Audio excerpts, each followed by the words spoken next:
ओम सरस्वती नमः। प्रिय विद्यार्थियों, पिछले वीडियो में हमने विलियन के अंतर्गत राउल्ट के नियमों के बारे में अध्ययन किया था।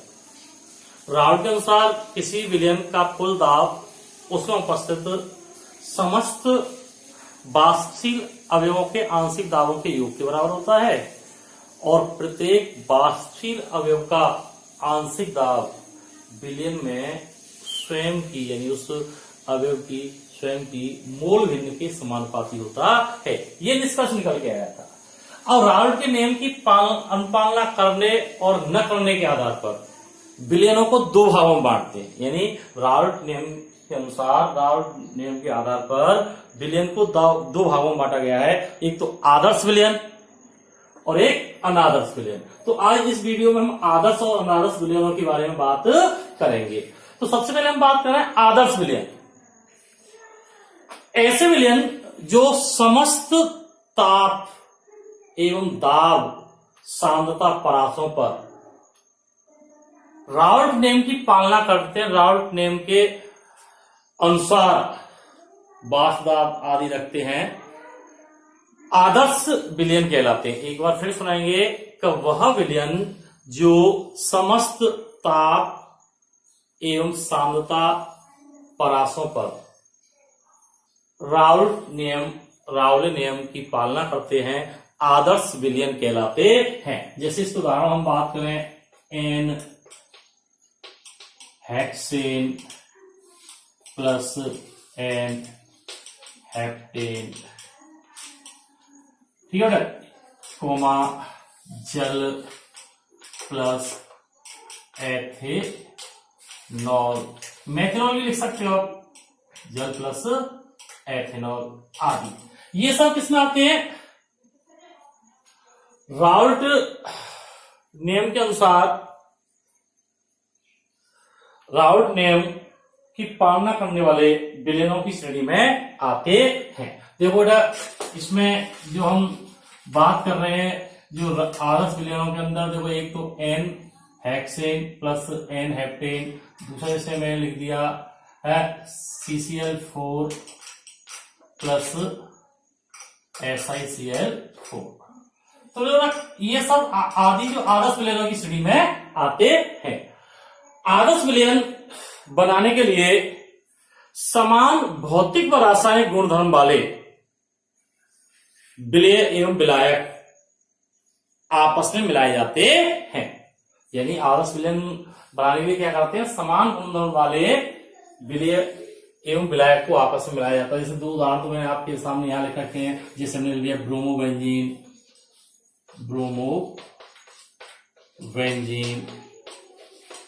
प्लस क्लोरोबेंजीन,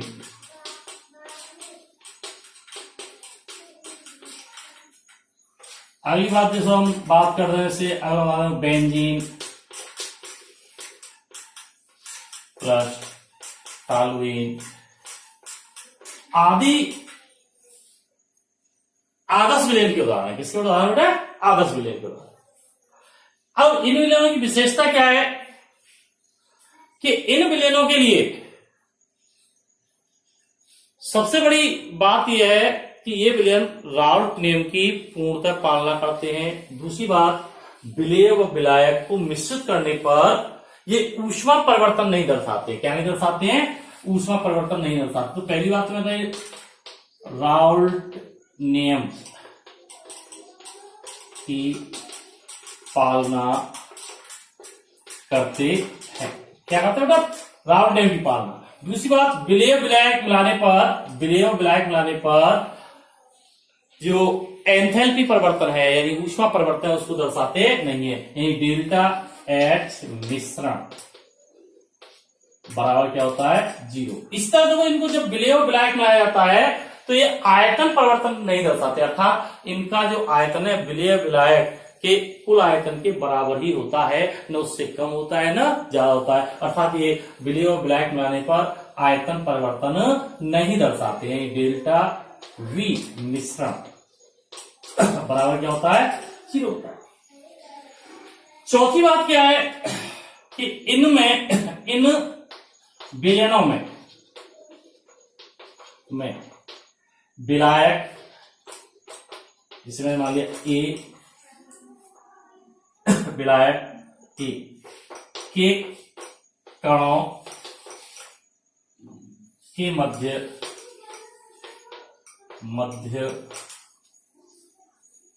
ए व ए अंतःक्रिया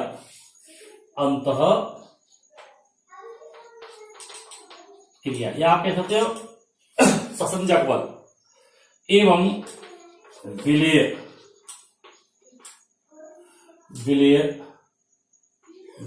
बी के कणों के मध्य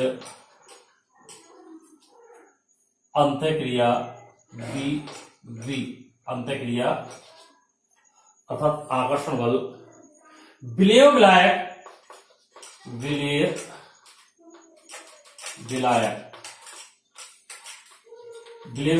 यानी ए और बी के मध्य अंतःक्रिया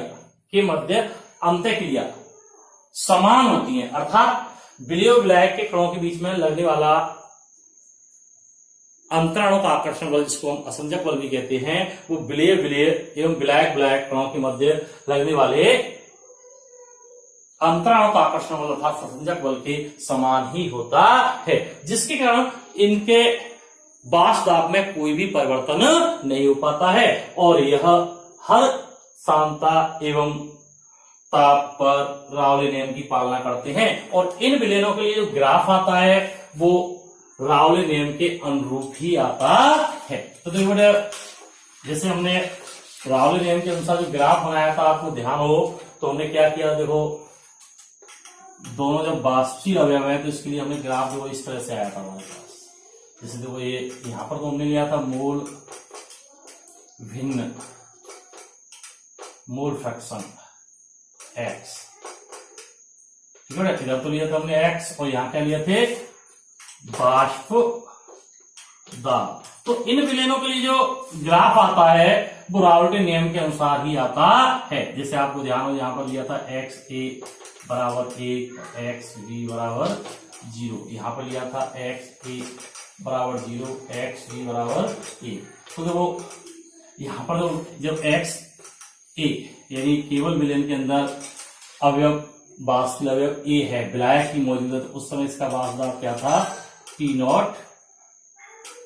1 है, और जब बी मौजूद है ए 0 है तो उस समय हमने क्या बताया था P0 V।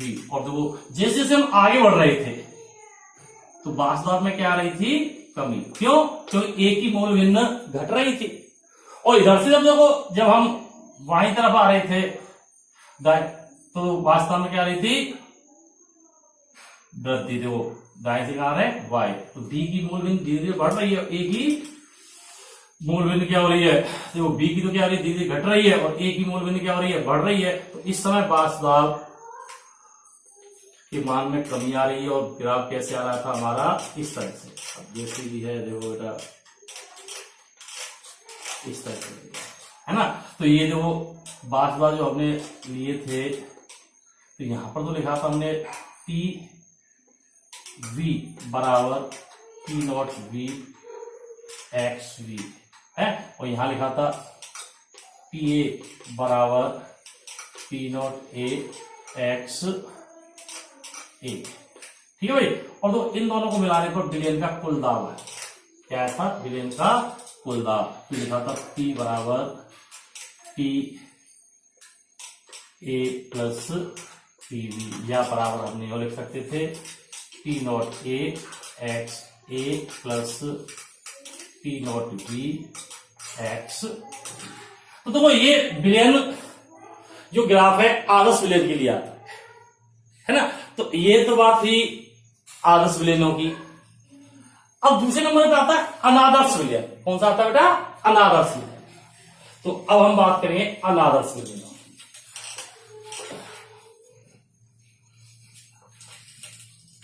अनादर्श विलयन जैसे मैंने अभी बताया था बेटा आदर्श विलयन तो सभी सांद्रता एवं तापों पर रावले नियम की पालना करते हैं, लेकिन अनादर्श विलयन ऐसे विलयन होते हैं, अनादर्श विलयन जो होते हैं वो ऐसे विलयन होते हैं जो समस्त ताप एवं सांताओं पर रावले नियम की पालना नहीं करते हैं, अर्थात ये रावले नियम क्या से की अवहेलना करते हैं, रावले नियम से क्या दर्शाते हैं, विचलन दर्शाते हैं। ऐसे विलयनों को हम क्या कहते हैं, अनादर्श विलयन। यानी वह विलयन जो समस्त सांता एवं ताप पर रावले नियम की पालना नहीं करते, अनादर्श विलयन कहलाते हैं। जैसे इसके उदाहरण हम जैसे बात करें, जल plus methanol CH3OH, chloroform plus acetone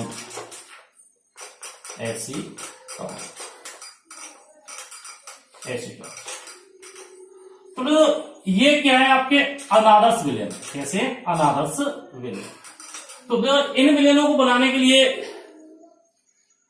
हम क्या करते हैं कि असमान भौतिक और रासायनिक गुण वाले दो द्रवों को आपस में मिश्रित करते हैं। अब इन अनादर्श विलयनों का जो बाष्प दाब है वो रावले नियम द्वारा निर्धारित बाष्प दाब से कम या ज्यादा आता है। अतः इस आधार पर इन अनादर्श विलयनों को पुनः दो भागों में बांटते हैं। कितने भागों बेटा, दो भागों में। धनात्मक विचलन वाले, धनात्मक विचलन दर्शाने वाले अनादर्श विलयन कौन से बेटा, धनात्मक विचलन दर्शाने वाले अनादर्श विलयन, और दूसरा ऋणात्मक विचलन। कौन सा, ऋणात्मक विचलन दर्शाने वाले अनादर्श विलयन। तो बेटा इस तरह से अनादर्श विलयनों को हमने दो भागों में बांट दिया। सबसे पहले हम बात करेंगे धनात्मक विचलन दर्शाने वाले अनादर्श विलयनों की। कौन सा की बेटा, धनात्मक विचलन दर्शाने वाले अनादर्श विलयनों की। तो बेटा धनात्मक विचलन दर्शाने वाले अनादर्श विलयन, तो जैसे इन विलयनों की कहते हो, जैसे इस विलयनों की, इन विलयनों की श्रेणी में जो आते हैं, इन आदर्श विलयन की तुलना में जो ये अनादर्श विलयन है, मैंने पहले होता है, इनका जो बाष्प दाब है रावले नियम की तुलना में निर्धारित बाष्प दाब की तुलना में कम या ज्यादा आता है। तो इसी आधार पर विलयन, अनादर्श विलयनों को दो भागों में बांट दिया था, धनात्मक और ऋणात्मक। धनात्मक विचलन दर्शाने वाले आदर्श विलयन वह विलयन होते हैं जिनका बाष्प दाब रावले नियम द्वारा निर्धारित बाष्प दाब से अधिक आता है। यानी इन विलयनों का जो बाष्प दाब होता है रावले नियम द्वारा निर्धारित बाष्प दाब से क्या होता है, ज्यादा होता है। इन विलयनों की श्रेणी में कौन कौन से विलयन आते हैं, जैसे देखिए, जैसे जल प्लस CH3OH, जल प्लस एथिनॉल है, मेथेनॉल प्लस CH2, क्या बेटा, CCl4 लिख दो, या है CCl4। ये आदि जो विलयन है वो धनात्मक विचलन दर्शाने वाले विलयनों की श्रेणी में आते हैं। इन विलयनों की विशेषता क्या है, वो PA is greater than P0A XA, PV is greater than P0V XV। अर्थात इसके लिए हम कुल मिला के कहें तो P विलयन का कुल दाब है अधिक होता है PA प्लस PV से। ठीक है भाई। दूसरी बात, ये विलयन ऊष्मा परिवर्तन दर्शाते हैं। क्या दर्शाते हैं बेटा, ऊष्मा परिवर्तन दर्शाते हैं। इनमें जब विलेय और विलायकों को आपस में मिलाया जाता है तो ये जो ऊष्मा परिवर्तन है इनके लिए वो पॉजिटिव आता है। डेल्टा H मिश्रण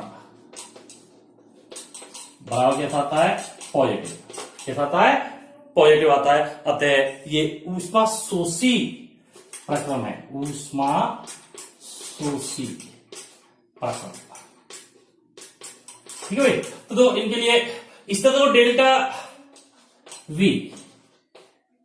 वी मिश्रण, अर्थात जब विलेय और विलायक को आपस में मिलाया जाता है तो मिश्रण का कुल जो आयतन होता है वो विलेय और विलायक के आयतनों के योग से अधिक होता है। ये भी क्या होता है, पॉजिटिव, यानी धनात्मक होता है। अर्थात आयतन में क्या होती है, वृद्धि होती है। आयतन क्या होता है, बढ़ता है। आयतन में क्या आएगी, वृद्धि।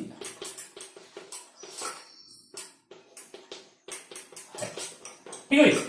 दूसरा तो ऐसा कारण क्या है, इसका कारण क्या है, ऐसा क्यों होता है कि इन विलयनों में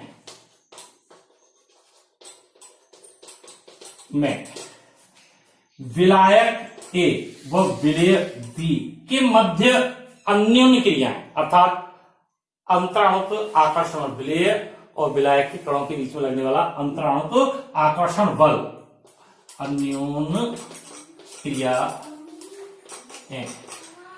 विलेय यानी वी विलेय व विलायक ए के कणों के मध्य होने वाली अन्योन्य क्रियाएं, अर्थात अंतराणुक आकर्षण बल से द्रवल होता है। इस कारण यह विलयन अधिक बाष्पित होते हैं। इनका बाष्पीकरण क्या होता है, अधिक होता है, जिसके कारण उच्च वाष्प दाब उत्पन्न होता है। इसी कारण यह विलयन रावले नियम से धनात्मक विचलन दर्शाते हैं। क्या दर्शाते बेटा, धनात्मक विचलन दर्शाते हैं। और इन विलयनों के लिए जो ग्राफ आता है, रावले नियम द्वारा जो ग्राफ आता है वो ग्राफ इस प्रकार आता है। देखिए बेटा, जैसे मैंने अभी बताया था पिछले ऐसी वीडियो में, देखो जैसे देखो हमने दो बाष्पशील अवयव है, विलेय विलायक दोनों कैसे बाष्पशील। तो यहां पर तो लिया मैंने मूल भिन्न लिए थे। तो यहां आएगा x a बराबर 1 और यहां ले लिया था x b बराबर 0। यहां लिया था x a बराबर 0 और x b बराबर 1। तो अब देखो इन विलयनों में जिसमें मैंने बात की, यहां पर x a बराबर 1 अर्थात दूसरे अवयव जो विलेय माना है मैंने b, उसकी मोल भिन्न क्या शून्य है। तो अब देखो इस समय इसका वास्तव उच्चतम कितना है, इसी था P0। तो इसके लिए दो ग्राफ जो आप हम इसको देखो तीसरी बार बना रहे हैं, तो आपको ये आना चाहिए है ना। और यहां पर देखो a की मूल बिंदु शून्य, b की अधिकतम, इसका मान लिया देखो हमने ये। तो यहां पर देखिए वास्तव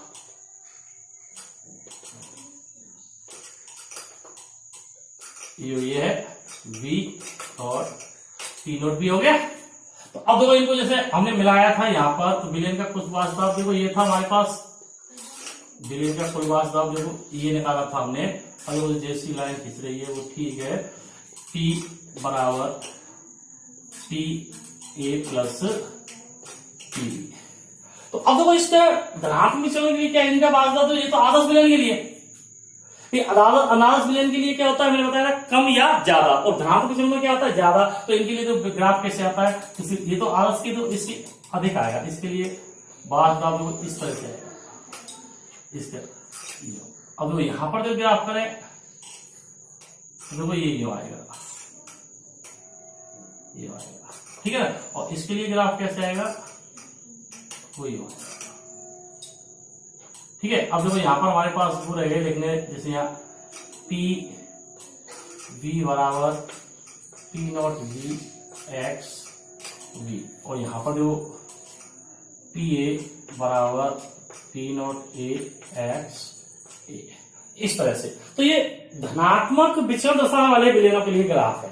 अब देखो इसके बाद ऊपर प्रश्न भी आ जाते हैं, जैसे आपसे पूछ लिया क्या कारण है कि, प्रश्न क्या है, क्वेश्चन क्या कारण है कि ethanol C2H5OH plus acetone CH3COCH3 का मिश्रण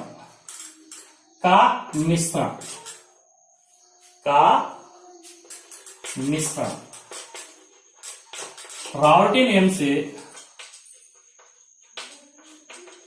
नियम से धनात्मक विचलन दर्शाता है। तो इसके आंसर में से हम क्या बात करेंगे, जैसे हम जानते हैं कि एथेनॉल जो क्या है इसमें, जैसे हमने मान लिया एथेनॉल, तो यहां पर क्या है विलायक माना है मैंने, और एसीटोन क्या माना है विलेय। तो देखो एथेनॉल कि जैसे हम जानते हैं एथेनॉल में अंतराणु हाइड्रोजन बंध पाया जाता है, इससे एथेनॉल कणों के बीच में क्या पाया जाता है, अंतराणु को हाइड्रोजन बंध, जिसके कारण ये कण आपस में क्या होते हैं, संगुणित रहते हैं। ठीक है भाई। अब क्या करते हैं, जब इसमें हम एसीटोन मिलाते हैं, क्या मिलाते हैं, एसीटोन, तो एसीटोन मिलाते हैं तो एसीटोन के कण इन दो कणों के बीच में आ जाते हैं। किसके बीच में आ जाते हैं, इन कणों के बीच में एसीटोन कण आ गया। कौन सा, एसीटोन, यहां आ गया इनके बीच में। तो एथेनॉल कणों के बीच में लगने वाला अंतराणु का आकर्षण बल यानी हाइड्रोजन बंध समाप्त हो जाता है, और इस प्रकार उत्पन्न एथेनॉल व एसीटोन के मध्य लगने वाला आकर्षण बल अपेक्षाकृत कमजोर होता है।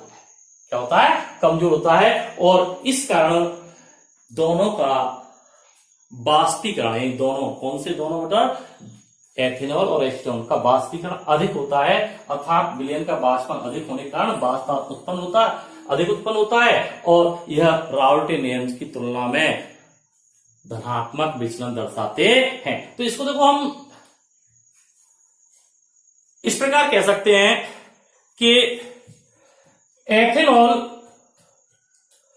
में अणुओं के बीच में हाइड्रोजन बंध पाया जाता है। क्या पाया जाता है, हाइड्रोजन बंध पाया जाता है, और एसीटोन अणु मिला देने पर, एसीटोन मिला देने पर ये एथेनॉल अणुओं के बीच में स्थान ग्रहण कर लेता है, जिससे एथेनॉल कणों के बीच में उपस्थित अंतराणु हाइड्रोजन बंध समाप्त हो जाता है, और एथेनॉल व एसीटोन के मध्य, एथेनॉल व एसीटोन के मध्य अंतराणिक आकर्षण बल अपेक्षाकृत कमजोर होता है, जिसके कारण बाष्पन अधिक होने से यह धनात्मक विचलन दर्शाते हैं। तो बेटे ये तो इस तरह के प्रश्न पर पूछे जा सकते हैं। अब दूसरी बात करेंगे हम ऋणात्मक विचलन दर्शाने वाले अनादर्श विलयन। बी कौन सा, ऋणात्मक विचलन दर्शाने वाले अनादर्श विलयन। ऋणात्मक विचलन दर्शाने वाले अनादर्श विलयन, तो बेटा देखो ऐसे विलयन, ऐसे अनादर्श विलयन जिनका बाष्प दाब राउले नियम के द्वारा निर्धारित बाष्प दाब से क्या आता है, कम आता है। बाष्प दाब की तुलना में क्या आता है, इनका कम आता है। वो क्या कहलाते हैं, राउले नियम से ऋणात्मक विचलन दर्शाने वाले अनादर्श विलयन कहलाते हैं। जैसे हम इसमें बात करते हैं उदाहरण के रूप में जल प्लस HCl है। दूसरी बात हम इसमें जल प्लस HCl है, chloroform plus acetone, chloroform plus acetone. इसके अलावा एसीटोन प्लस एनिलीन, कौन सा बेटा, एसीटोन प्लस एनिलीन। एसीटोन यहां लिख देता हूं, चलो एसीटोन प्लस एनिलीन है ना, आदि राउले नियम की तुलना में ऋणात्मक विचलन प्रदर्शित करते हैं। तो इन विलयनों के लिए क्या होता है, उसके विपरीत इसमें इन विलयनों के लिए क्या होता है कि फर्स्ट जैसे वही कि Pa is less than T0A XA व Pb is less than P0V XV, अर्थात हम कह सकते हैं विलयन का कुल बाष्प दाब कम होता है Pa प्लस Pb से। दूसरी बात, ये विलयन डेल्टा H मिश्रण यानी विलयों विलायकों को मिलाते समय ये विलयन भी ऊष्मा परिवर्तन प्रदर्शित करते हैं, और विलयों विलायकों को मिलाने पर होने वाला ऊष्मा परिवर्तन ऋणात्मक होता है। कैसा होता है, नेगेटिव होता है। कैसा होता है, नेगेटिव है, अर्थात ये ऊष्मा क्षति प्रक्रम के अंतर्गत आते हैं। ठीक है, इसलिए इनका जो आयतन है विलेय व विलायक मिलाने पर विलेय व विलायक मिलाने पर जो मिश्रण का कुल आयतन है वो विलेय व विलायक के कुल आयतन से कम होता है, अर्थात डेल्टा बी मिश्रण माइनस ऋणात्मक होता है, नेगेटिव होता है। तो ये कैसा होता है, आयतन कम होता है, आयतन में क्या होती है, कमी आती है। अब वो ऐसा इनमें होता क्यों है, चौथा कारण जैसे मैंने बताया था, इन विलयनों में विलायक ए व विलेय वी, विलायक ए व विलेय वी के मध्य अन्योन्य क्रिया है, अतः लगने वाला अंतरानुक आकर्षण बल विलायक विलायक एवं विलेय के कणों के मध्य लगने वाले अंतरानुक आकर्षण बल की तुलना में प्रबल होता है। इस कारण इन विलयनों का बाष्पीकरण कम होता है और बाष्पन कम होने के कारण कम वाष्प बनती है और इसी कारण यह रावले नियम से ऋणात्मक विचलन प्रदर्शित करते हैं। तो इन विलयनों के लिए जो ग्राफ आता है वो ग्राफ जो किस प्रकार आता है, जैसे अभी बनाया था हमने, तो इसमें तो ऊपर, तो इसमें सबसे पहले हम वही आदर्श विलयन के लिए ग्राफ बनाएंगे, जिससे कि बेटा ये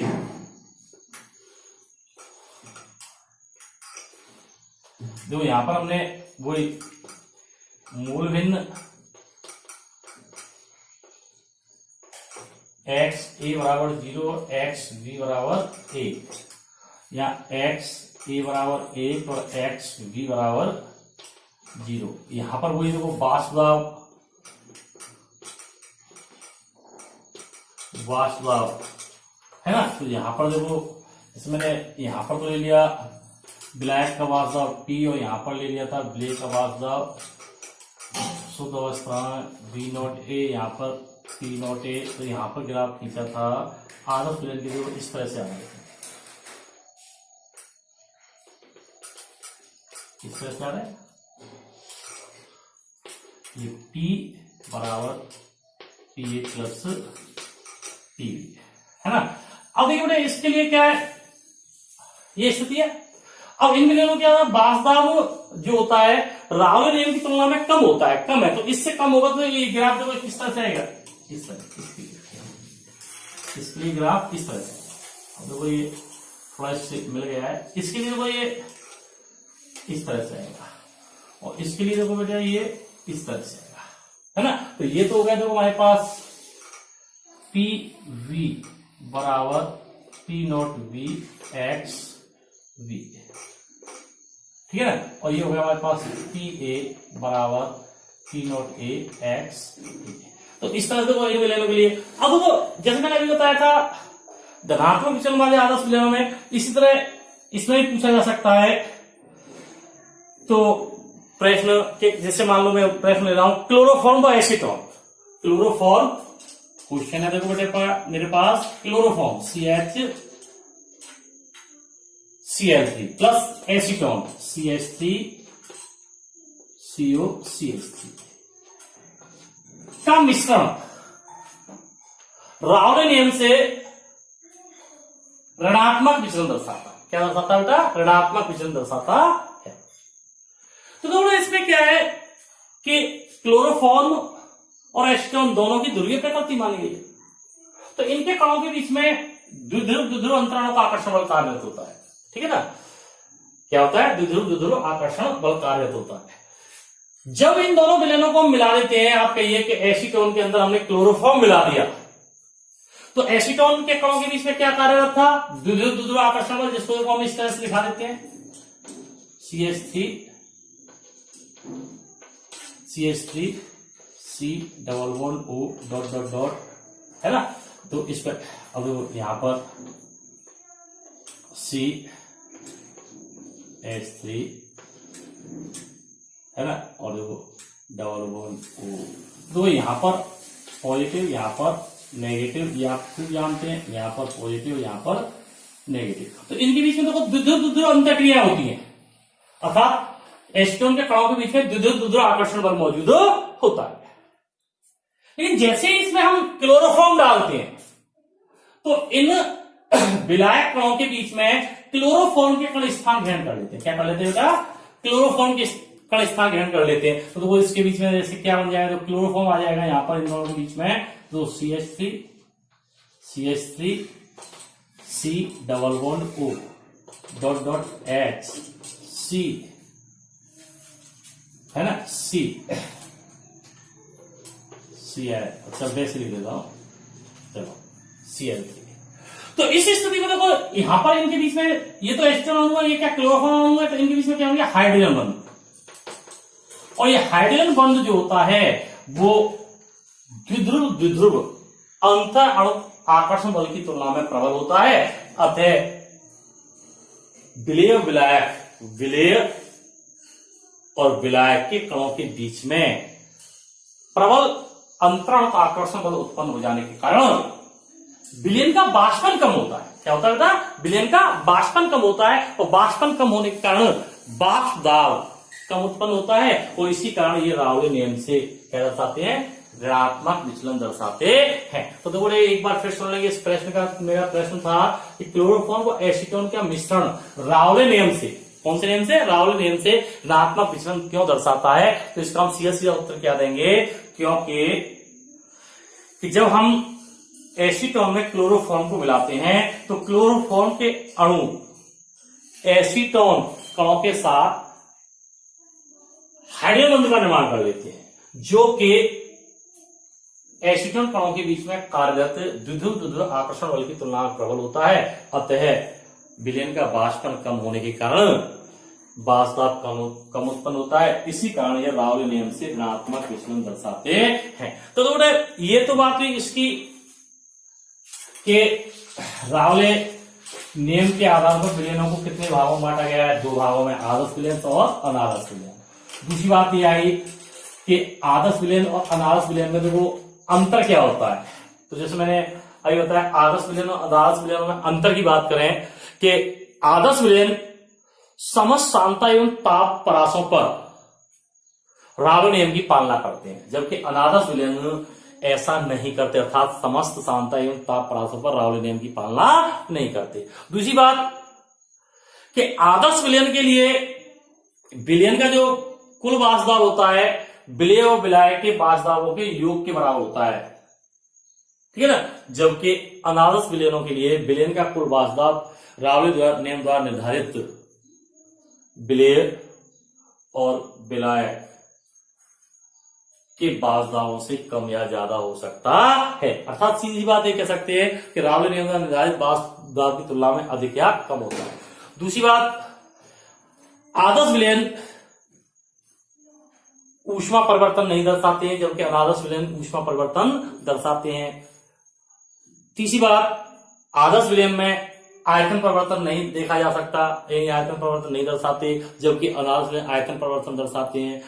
अगली बात जिसे हम बात करें कि आदर्श विलयनों में विलेय और विलायक के मध्य जो अन्योन्य क्रिया होती है विलेय और विलायक के कणों के मध्य अन्योन्य क्रियाओं के समान होती हैं, जिसके कारण विलयन का बाष्प दाब भी समान बना रहता है। जबकि अनादर्श विलयनों में विलेय विलायक कणों के बीच में अन्योन्य क्रियाएं विलेय और विलायक कणों के बीच अन्योन्य क्रिया की तुलना में प्रबल या दुर्बल होती है, जिस कारण यह राउले नियम से धनात्मक या ऋणात्मक विचलन दर्शाते हैं, ठीक है ना। तो ये इनमें अंतर है। दूसरी बात, अब एक अंतर हम ये भी लिख सकते हैं कि आदर्श विलयनों को बनाने के लिए लगभग समान भौतिक व रासायनिक गुण वाले द्रव्यों को मिलाया जाता है, जबकि अनादर्श विलयन बनाने के लिए लगभग असमान गुणधर्म वाले द्रव्यों को मिलाया जाता है। तो इस प्रकार इनमें अंतर है। अब देखो एक नया टॉपिक आता है हमारे पास, स्थिर पाथी मिश्रण। कौन सा बेटा? स्थिर पाथी मिश्रण। स्थिर पाथी मिश्रण। तो स्थिर पाथी मिश्रण क्या है? स्थिर पाथी मिश्रण हम किसे कहते हैं, इसके बारे में चर्चा करेंगे हम। तो स्थिर पाथी मिश्रण ऐसा द्विघटकीय मिश्रण है, दो अवयवों या दो घटकों का ऐसा मिश्रण है जिसका द्रव एवं बाष्प प्रावस्था में, द्रव एवं बाष्प स्थिति में, दोनों स्थितियों में संगठन एक जैसा रहता है और यह एक स्थिर ताप पर ही उबलता है। ऐसा द्विघटकीय मिश्रण जिसका द्रव एवं बाष्प प्रावस्था में संगठन समान होता है और यह एक स्थिर ताप पर उबलता है, स्थिर तापीय मिश्रण कहलाता है। जैसे बेटा देखो, जल प्लस एथेनॉल, इसको हम परिशोधित स्प्रिट भी कहते हैं। क्या कहते थे बेटा? परिशोधित स्प्रिट, परिशोधित स्प्रिट। तो बेटे इसमें क्या होता है, हम देखें तो 4.5% तो जल होता है और पिछले में 0.5% क्या होता है? एथेनॉल।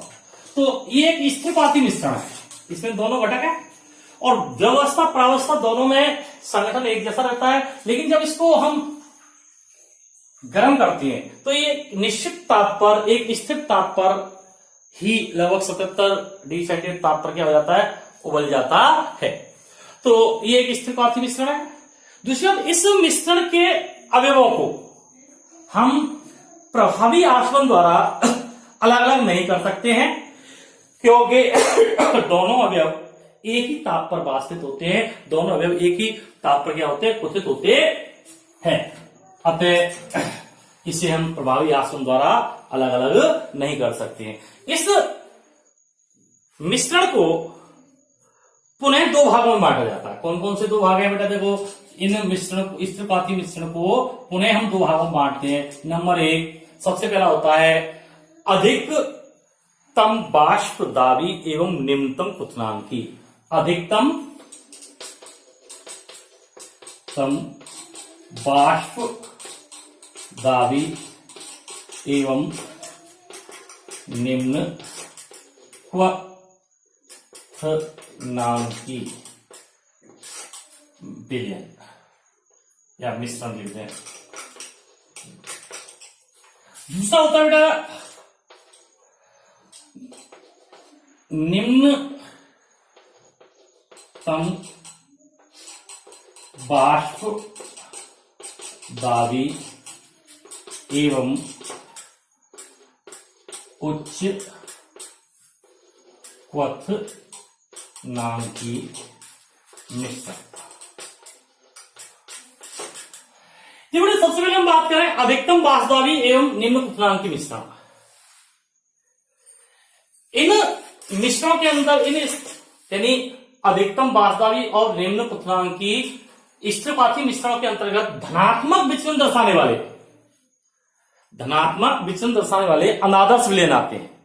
जैसे मैंने बताया, एथेनॉल जल, ethanol plus methanol, ethanol plus carbon tetra chloride आदि इस श्रेणी में आते हैं। इन विलयनों में विलय और विलायक के मध्य जो अन्योन्य क्रिया है, जो आकर्षण बल है, वह विलय विलायक की तुलना में कमजोर होता है, जिस कारण यह निम्न ताप पर ही क्वथित हो जाते हैं और उच्च बाष्प दाब उत्पन्न करते हैं। इसके बाद हम बात कर रहे हैं जिसे निम्न बाष्प दाबी एवं उच्च क्वथनांकी मिश्रण, जिसे HCl प्लस जल, HCl जल का मिश्रण, ये इसका उदाहरण है। इन विलयनों में क्या होता है? देखो, इसके अंतर्गत वे समस्त अनादर्श विलयन आते हैं जो रावले नियम से ऋणात्मक विचलन दर्शाते हैं। क्या दर्शाते हैं बेटा? ऋणात्मक। तो ऊपर वाले में कौन से थे? रावले नियम से धनात्मक विचलन दर्शाने वाले। इसमें कौन से? रावले नियम से ऋणात्मक विचलन दर्शाने वाले। जैसे मैंने उदाहरण लिया है HCl प्लस जल। इन विलयनों में विलय और विलायक के मध्य अन्योन्य क्रियाएं, अंतरण और आकर्षण बल विलय और विलायक की तुलना में प्रबल होता है। तुलना में क्या होता है? प्रबल होता है, जिस कारण यह उच्च ताप पर उबलते हैं, उच्च ताप पर क्वथित होते हैं और इनका बाष्प दाब कम आता है। तो ये हमारे दो प्रकार के स्थिरपाती मिश्रण हैं। तो इनमें दो सबसे बड़ी विशेषता क्या है, दोबारा सुन लेंगे। स्थिरपाती मिश्रण एसिड वटकी मिश्रण है जिनका द्रव वाष्प दोनों प्रावस्थाओं में संगठन समान रहता है और एक ही स्थिर ताप पर क्वथित होते उबलते हैं। और सबसे बड़ी बात, इन्हें प्रभावी आसवन द्वारा अलग नहीं किया जा सकता। इनके अवयव जो हैं प्रभावी आसवन द्वारा अलग नहीं। अब वो प्रश्न ये उठता है कि स्थिरपाती मिश्रण के अवयवों को प्रभावी आसवन द्वारा अलग क्यों नहीं किया जाता। तो देखो, प्रभावी आसवन जैसे हमने पढ़ा है कि प्रभावी आसवन द्वारा उन अवयवों को उनके मिश्रण से अलग कर सकते हैं जिनके क्वथनांकों में 5 से 10 डिग्री सेंटीग्रेड का अंतर होता है और यह मिश्रण एक ही स्थिर ताप पर उबलता है, अर्थात इसमें उपस्थित दोनों अवयव एक ही ताप पर वाष्पित होते हैं। इस कारण इन्हें हम प्रभावी आसवन द्वारा अलग नहीं कर सकते हैं। और इसी के साथ आज का वीडियो यही समाप्त होता है। कल की बात के लिए फिर आपके सामने उपस्थित होंगे आगे का टॉपिक लेकर।